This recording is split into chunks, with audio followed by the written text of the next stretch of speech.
Dans chaque bureau, il y a cette personne que tout le monde respecte mais que certains redoutent en secret. Pour Daniels, c'était son pouvoir.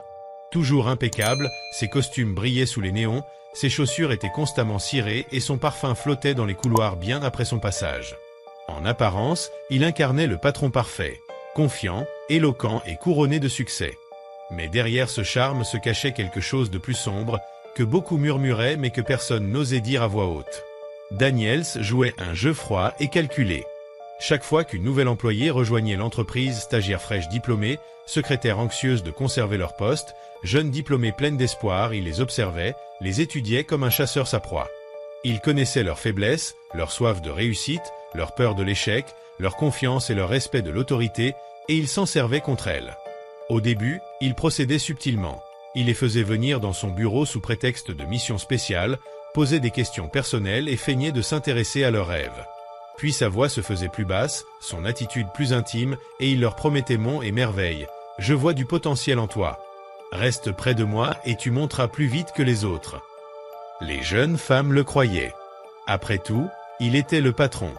Il signait les promotions et décidait qui restait ou partait.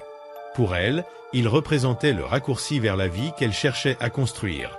Daniels jouait son rôle à la perfection. Il les faisait se sentir choisies, uniques, spéciales. Mais une fois qu'elles franchissaient la ligne, qu'elles cédaient à son jeu, tout changeait. Les paroles douces disparaissaient, le ton bienveillant s'éteignait. Il devenait maître de leur destin, les convoquant quand bon lui semblait, parfois au milieu de la journée, parfois tard le soir, dans son bureau derrière des portes verrouillées. Il prenait ce qu'il voulait, sans romance, sans avenir, seulement pouvoir et contrôle. Quand il se lassait, il terminait de la manière la plus cruelle. Il leur disait qu'elles avaient échoué à un test, que l'entreprise n'avait pas besoin de femmes échangeant leur dignité contre le succès, les traitant en réalité de prostituées, avant de les licencier, les laissant humiliées, brisées et trop honteuses pour parler. Certaines pleuraient, d'autres suppliaient, mais la plupart partaient en silence, portant le fardeau d'un secret trop lourd. Pour Daniels, elles n'étaient pas des victimes. Elles étaient des trophées, la preuve de son intelligence et de son invincibilité. Il conservait des traces de chaque conquête. Messages, photos, souvenirs, qu'il exhibait ensuite avec ses amis puissants dans des bars privés, se vantant de la facilité avec laquelle il manipulait ces femmes naïves. Les années passèrent, les jeunes femmes allaient et venaient, mais Daniels restait. Personne ne le remettait en question car le succès masquait ses péchés. Il était respecté, craint, admiré, et personne n'osait retirer le masque du prédateur. Mais chaque prédateur finit par commettre une erreur, et pour Daniels, cette erreur allait franchir les portes de son bureau. Elle s'appelait Freda. Âgée de 24 ans, mince et frappante, avec une lueur de détermination dans le regard, elle avait grandi seule après la perte de ses parents, apprenant à survivre dans la rue, vendant tout ce qu'elle pouvait pour payer ses études. Quand elle obtint enfin son diplôme, elle se promit de ne jamais retourner à cette vie. L'emploi chez Daniels représentait pour elle bien plus qu'un travail. C'était la reconnaissance de tous ses sacrifices. Chaque matin, elle entrait dans le bureau avec fierté et détermination, travaillant plus dur que quiconque, prête à gravir l'échelle du succès. Daniels la remarqua dès le premier jour. Elle n'était pas seulement une employée pour lui, mais une cible. Il joua d'abord le même jeu. Il l'appelait à son bureau pour des tâches anodines, posait des questions sur sa vie et ses rêves, et Freda, reconnaissante de l'attention, répondait poliment, pensant qu'il la mentorait. Mais peu à peu, ses paroles changèrent. Il lui assura qu'elle avait quelque chose de spécial et qu'il pouvait la faire progresser plus vite que toutes les autres. Quand Freda sourit nerveusement pour minimiser ses propos, Daniels se pencha et murmura « Tu as déjà trop souffert. C'est ton tour de briller. » Freda avait d'abord résisté. Elle répétait qu'elle voulait gravir les échelons par elle-même, sans raccourci. Mais Daniels insistait, l'appelant fréquemment, lui rappelant qu'il contrôlait l'entreprise et peignant des images de promotion, de meilleurs salaires et de voyages. Chaque hésitation de sa part se transformait en pression supplémentaire. Si tu refuses, ne crois pas que cette entreprise te gardera. Ceux qui ne savent pas jouer ne durent pas ici. Ces mots réveillaient en elle la peur de ces nuits passées le ventre vide, de ces matins où elle devait emprunter de l'argent pour le transport, de ce sentiment d'impuissance. L'idée de retourner dans cette situation la terrifiait. Coincée entre peur et tentation, elle céda finalement. Dès ce moment, Daniels la considéra comme sa propriété, la convoquant à des heures inhabituelles, la poussant à des situations où son inconfort et ses protestations n'avaient aucune importance. Pour lui, Elle n'était qu'une de plus à ajouter à sa liste, mais pour Freda, chaque instant creusait une blessure plus profonde, la laissant coincée entre survie et honte. Elle se haïssait d'avoir permis cela, mais elle le haïssait encore plus pour l'avoir poussé dans ce piège. Pourtant, elle gardait le silence, pensant que c'était plus sûr que de tout perdre. Ce que Daniels ignorait, c'est que Freda n'était pas comme les autres. Il croyait l'avoir brisée, mais sa colère grandissait en elle, prête à s'embraser. Un mardi après-midi, un vieil ami de Daniels, un homme influent nommé Samuel, entra dans le bureau, riant fort et serrant la main de Daniels comme si l'endroit lui appartenait. Freda, occupée à trier des dossiers, attira malgré elle son attention. Samuel suivait chacun de ses gestes du regard, et lorsque Daniels s'éclipsa un instant, il se pencha contre son bureau, affichant un sourire manipulateur. « Tu es bien trop jolie pour rester cachée derrière ce bureau, » dit-il. Freda répondit poliment, les yeux rivés sur ses papiers, mais son malaise était réel. Avant de partir, Samuel s'assura de récupérer son numéro, promettant de lui offrir des opportunités que cette entreprise ne pourrait jamais lui donner. Freda força un sourire, épuisée par l'expérience des promesses de puissants hommes. Elle refusa ses invitations, ses appels répétés, jusqu'à ce que son ton se fasse irriter, accusateur. La vérité frappa Freda comme un coup de poignard. Daniels utilisait toutes ces femmes, les promettant et les rejetant ensuite, gardant des preuves comme des trophées. La honte céda place à la colère brûlante. Elle serra les poings, consciente d'avoir été trompée et humiliée. Samuel, comme Daniels, croyait avoir droit à son corps, mais elle ne dit rien. Ce soir-là, elle rentra chez elle la tête basse, mais alors qu'elle fixait le plafond, la colère prit le dessus. Pour la première fois, elle décida que Daniels ne s'en sortirait pas impuni. Pas cette fois. La période des promotions était le moment préféré de Daniels, ritualisant chaque année son pouvoir sur celle qu'il manipulait. Lorsque le nom de Freda apparut sur la liste, il sourit, sûr de son scénario habituel. Honte, larmes et silence. Il l'invita dans son bureau et commença sa mise en scène, vantant l'importance de loyauté et d'honneur et dénonçant ceux qui cherchaient des raccourcis. Dans le passé, cela brisait les femmes, mais Freda resta immobile, le regard droit, calme et imperturbable. Son silence le déstabilisa. Pour la première fois, Daniels se sentit jugé. Enfin, elle pencha légèrement la tête et demanda d'un ton froid et posé « Avez-vous terminé ?» Ces mots le frappèrent de plein fouet. Sans attendre, Freda se leva, arrangea sa jupe et sortit de son bureau sans se retourner. Une semaine entière passa sans qu'elle revienne, laissant son bureau vide et ses appels sans réponse. Daniels, satisfait de son ego, crut à une nouvelle victoire. Mais ce qu'il ignorait, c'est que cette fois, Freda n'était pas une proie facile. Freda n'avait pas disparu de honte. Elle ne se cachait pas. Elle préparait son plan. Et cette fois, le prédateur ignorait totalement que sa proie revenait, le feu dans les veines. Cette nuit-là, Daniels pensait rentrer chez lui comme d'habitude. Il avait quitté le bureau tard, satisfait de lui-même, son veston jeté sur le siège arrière, son chauffeur fredonnant doucement à la radio. Les rues étaient à moitié endormies, les lampadaires clignotaient, le bruit incessant de la ville s'amenuisait pour céder au silence de la nuit. Soudain, une SUV noire surgit, bloquant leur chemin. Avant que le chauffeur ne puisse réagir, des hommes masqués arrachèrent les portes. Des mains brutales tirèrent Daniels dehors, son protestation étouffée par un sac jeté sur sa tête. Sa montre de luxe racla le bitume tandis qu'on lui liait les bras dans le dos avec des attaches plastiques. Le trajet qui suivit fut un flou de virages brusques, de voix étouffées et du battement effréné de son cœur. Pour la première fois depuis des années, il se sentit impuissant. Lorsque le sac fut enfin retiré, une lumière crue brûla ses yeux. Il était attaché à une chaise métallique au milieu d'un entrepôt abandonné, le sol en béton taché d'huile et de poussière. 4 hommes se tenaient dans l'ombre, le visage dur, le corps façonné pour la violence. Et parmi eux, calme, concentrée, terriblement maîtrisée, se trouvait Freda. Elle ne ressemblait en rien à la femme timide qu'il avait connue dans son bureau. Le dos droit, le regard perçant, les lèvres serrées comme de l'acier froid. Daniels tenta de retrouver son arrogance habituelle. « Vous savez qui je suis ?» Sa voix se brisa, ses mots tremblant dans l'espace vide. La réponse fut un poing lourd qui heurta sa mâchoire. Sa tête se renversa, le sang envahissant sa bouche. Un autre coup s'abattit sur ses côtes, la douleur aiguë le traversant. Il toussa, haletant, mais la violence ne s'arrêta pas.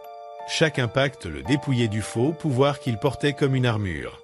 L'un des hommes arracha son téléphone de sa veste et parcourut rapidement ses fichiers. En quelques minutes, ils découvrirent ce que Freda soupçonnait. Son archive privée, dossier de photos, vidéos, messages, preuves de toutes les femmes qu'il avait humiliées et manipulées, ses trophées, ses crimes. Cette vérité, autrefois sa fierté, devint sa ruine. Freda prit le téléphone, faisant défiler lentement, le visage impassible, puis lui montra l'écran. « Tu les as gardées » murmura-t-elle presque doucement. « Toutes. » La peur le rongea. Il comprit immédiatement ce que cela signifiait. Si cela s'ébruitait, sa carrière, sa réputation, sa vie était terminée. L'un des hommes le maintint pour qu'il ne détourne pas le regard. « Voilà ce qui va se passer. Tu la réembauches, tu tiens ta promesse, tu la promeus. Tu la laisses tranquille.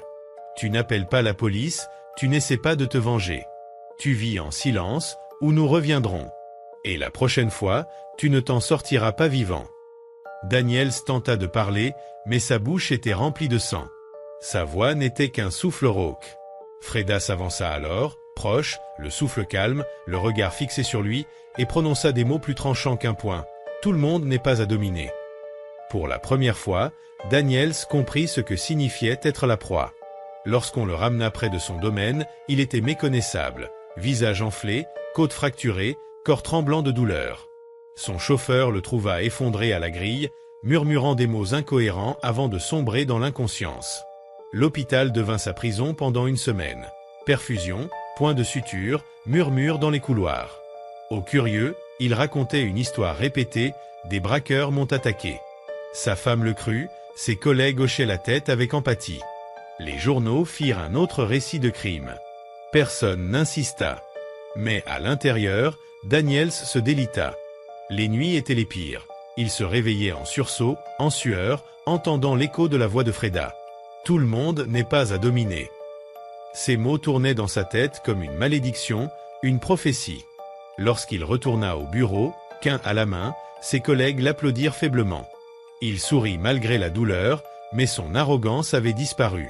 Puis il la vit. Freda, à son bureau, dossiers impeccables, concentrés.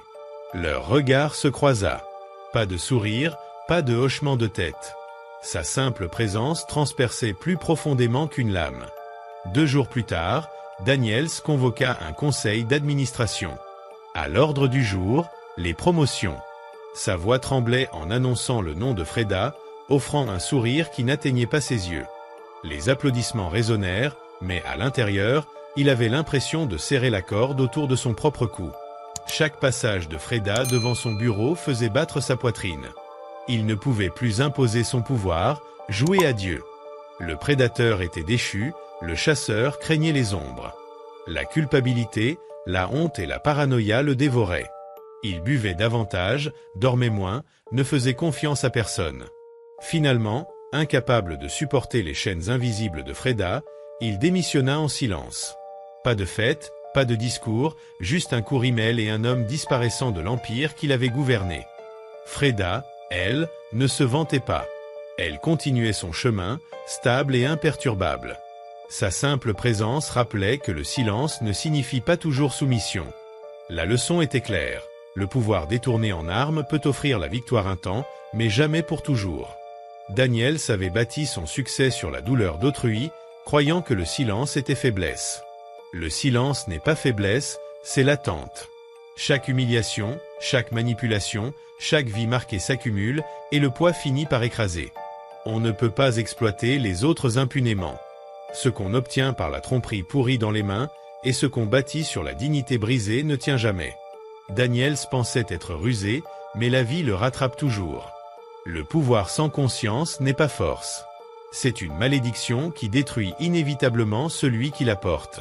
Avec le temps, Freda continua sa vie sans jamais lever le voile sur ce qu'elle avait fait. Elle avançait sereine, méthodique, chaque geste mesuré, chaque décision calme et précise. Son autorité ne criait pas, elle s'imposait par sa présence seule, rappel silencieux de la leçon que Daniels avait apprise à ses dépens. Lui, quant à lui, sombrait dans un quotidien marqué par la peur et la suspicion, incapable de reprendre le contrôle. Ses gestes, autrefois confiants, étaient désormais hésitants, sa parole moins tranchante, son regard fuyant.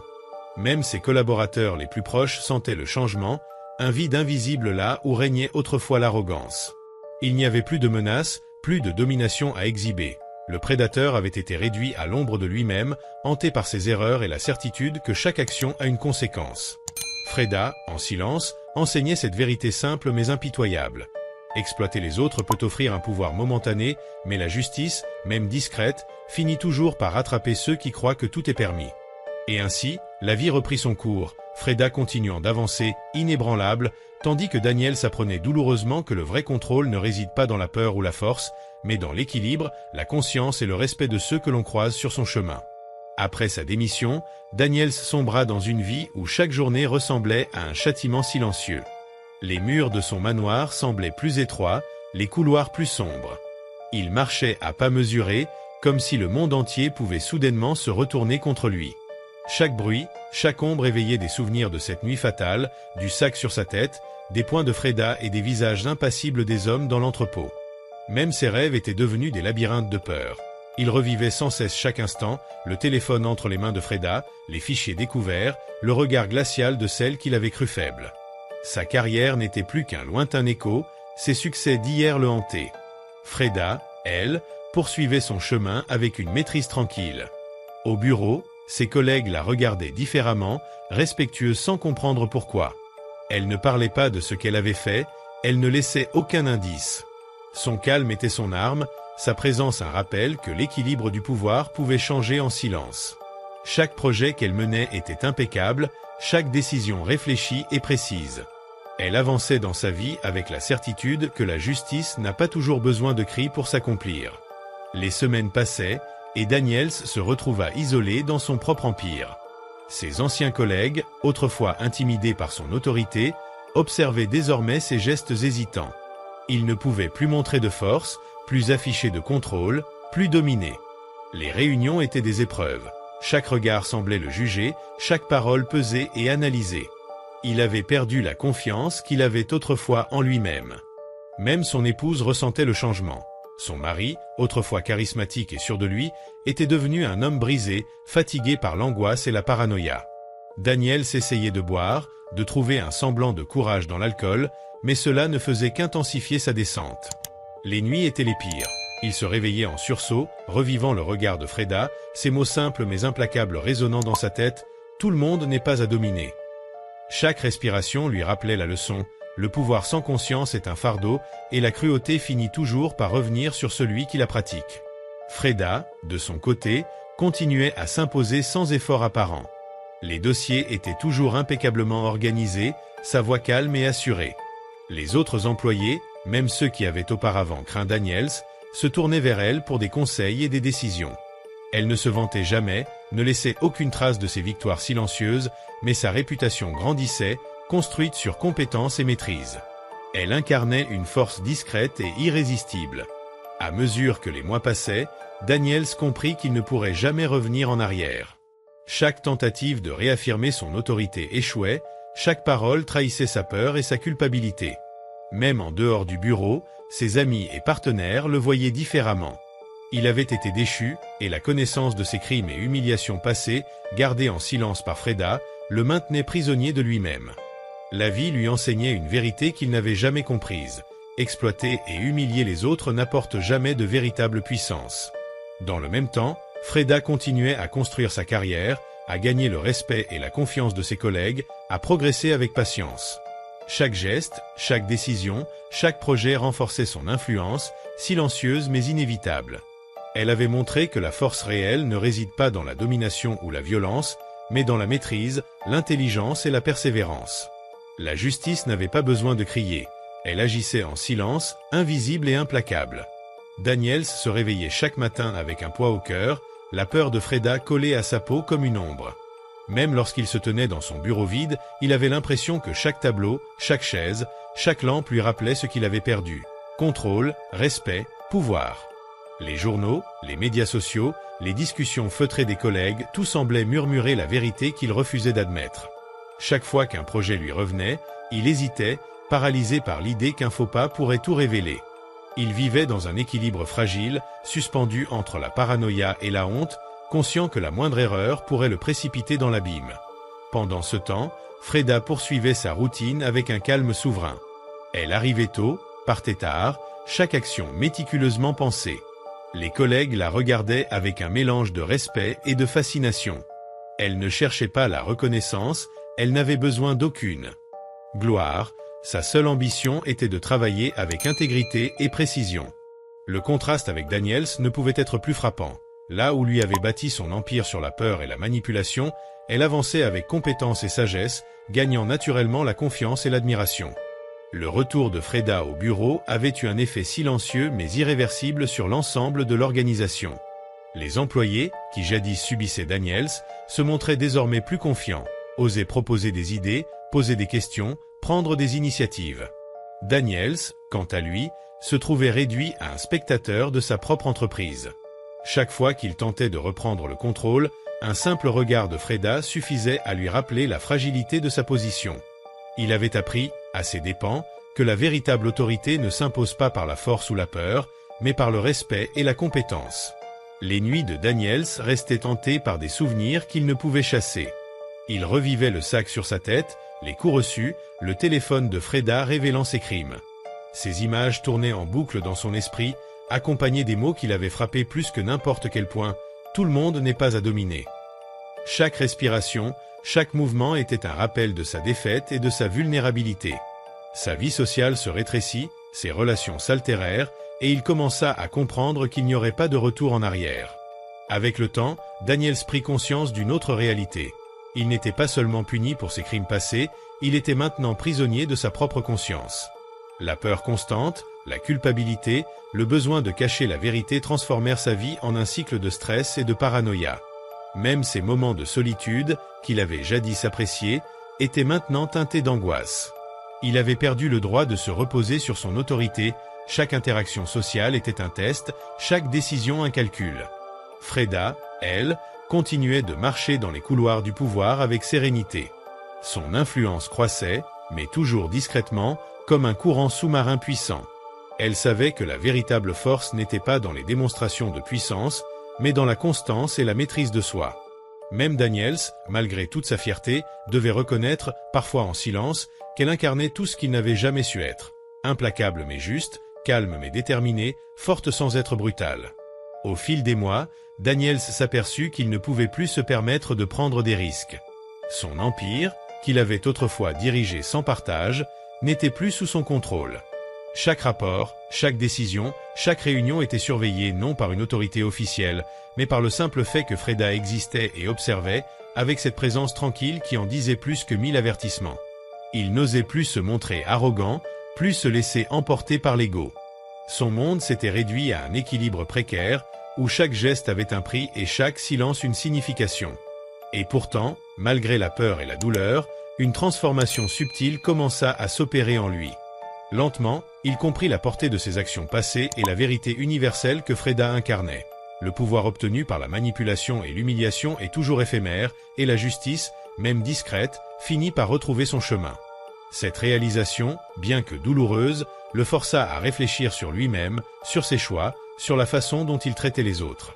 La leçon de Freda, silencieuse mais implacable, devenait peu à peu la boussole de sa conscience.